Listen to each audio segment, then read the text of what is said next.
আমি পেছনের ঘটনায় ফিরে যেতে চাই না। আমি 5 আগস্টে আইন শৃঙ্খলা বাহিনী কার কি ভূমিকা ছিল সেখানে ফিরে যেতে চাই না। এটুকু শুধু মনে করিয়ে দিতে চাই যে বাংলাদেশে অসংখ্য মানুষ প্রাণ দিয়েছে। এই প্রাণ দেওয়ার ঘটনা আজকে বছর পূর্ণ হবে আর 3 মাস পর, বাংলাদেশে আওয়ামী লীগ সরকারের বিদায়, শেখ হাসিনার বিদায়ের পর। সেই সময় পর্যন্ত আস্তে আস্তে আস্তে অনেক প্রশ্ন সামনে। বাংলাদেশে পুলিশ হত্যার বিচার হয়নি, কেন হয়নি? সে পুলিশ কারা হত্যা করেছিল, তারা এখন কোথায় আছে? পুলিশের অস্ত্র লুট করেছিল, স্বরাষ্ট্র উপদেষ্টা স্বীকার করছেন যে এই অস্ত্র এখনো উদ্ধার করা সম্ভব হয়নি।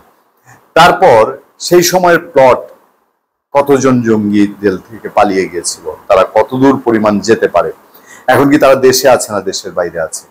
আরো একটা কঠিন প্রশ্ন আছে আমাদের কাছে। দেখেন, এটা আনুষ্ঠানিকভাবে তখনকার বৈষম্যবিরোধী ছাত্র আন্দোলনের ডাক সাইটের নেতারা, প্রথম সারির নেতারা কি বলেছিল, যে যদি 5 আগস্টে বা ওই সময়ে আওয়ামী লীগ সরকারকে হটানো না যেত, শেখ হাসিনাকে হটানো না যেত, তাহলে তারা সশস্ত্র আন্দোলন এবং বিপ্লবের ডাক দিত। তাহলে ফুল দিয়ে তো সশস্ত্র আন্দোলন হয় না, কি দিয়ে সে সশস্ত্র আন্দোলন করতো? নিশ্চয়ই সেই প্রিপারেশন ছিল। সেই প্রিপারেশন থাকলে খালি তো লুটের অস্ত্র দিয়ে না, কোথা থেকে ছিল?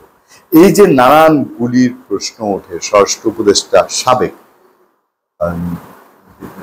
সাকাওয়াত হোসেন, ব্রিগেডিয়ার জেনারেল অবসরপ্রাপ্ত, তিনি যে কথাগুলো বলেছিলেন, যে অস্ত্রগুলো, যে গুলিগুলো পাওয়া গেছে, এইসব অনেক প্রসঙ্গ আমাদের সামনে আছে। এবং সেই প্রসঙ্গগুলোর সময় বারবারই তখন বলা হয় পুলিশ বাড়াবাড়ি করেছে, পুলিশ বাড়াবাড়ি করেছে।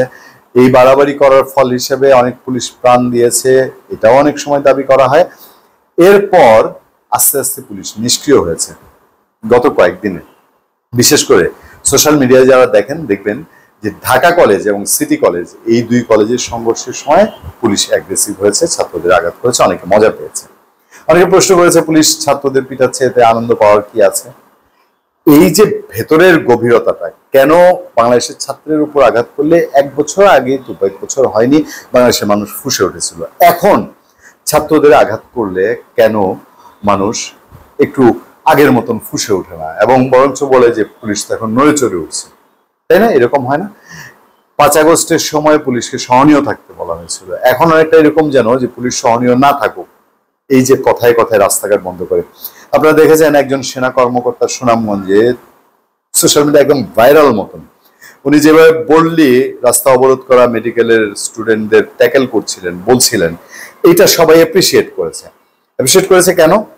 তাহলে কি এমন যে 5 আগস্টের সময় আরো কিছু ঘটনা যেগুলো ঘটেছিল, যেগুলো 5 আগস্টের স্পিরিট বলি বা কোটা সংস্কার বলি, কোটা বিরোধী আন্দোলন বলি, এগুলোর বাইরে ঘটেছিল?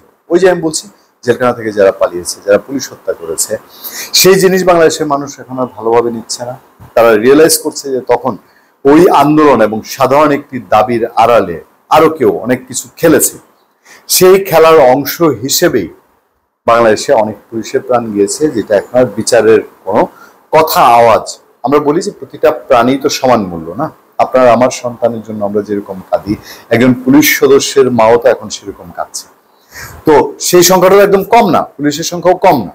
তাহলে সবার জন্য সমবেদনা থাকা উচিত, সবার জন্য সুযোগ থাকা উচিত। সেই সুযোগ কেন নাই? আমি সিটি কলেজের এই ঘটনা দিয়ে বলছি, আক্ষেপ করে আমার এক বন্ধু বলছেন এর একটা কলেজ, সিটি এবং ঢাকা কলেজের একটা কলেজ ঢাকা থেকে সরিয়ে দেওয়া উচিত, বা 2টা কলেজে আর পাশাপাশি রাখা উচিত না। এরা তো ওই যে বলে না, এক ঘর মে 2 পীর, এক বনে 2 বাঘের মতন। পাশাপাশি 2 কলেজ, স্টুডেন্ট সংখ্যাও বেশি, প্রভাব প্রতিপত্তিও বেশি। ঢাকা কলেজের একটা ঐতিহ্য আছে, সিটি কলেজেরও সেই ঐতিহ্য গড়ে উঠেছে, এখন কেউ কাউকে ছাড়তে চায় না, তাদের কয়েকদিন পরে পরেই লাগবে।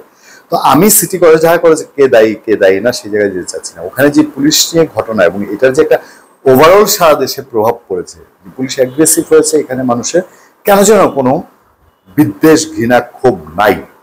এটাকে অনেক কিছু সিগন্যাল দেয় না? ধন্যবাদ সবাইকে, ভালো থাকবেন, সুস্থ থাকবেন। সত্য করোনা এবং সন্ত্রাসের সাথে আপনাদের সাথে আতিক রহমান পূর্ণিয়া।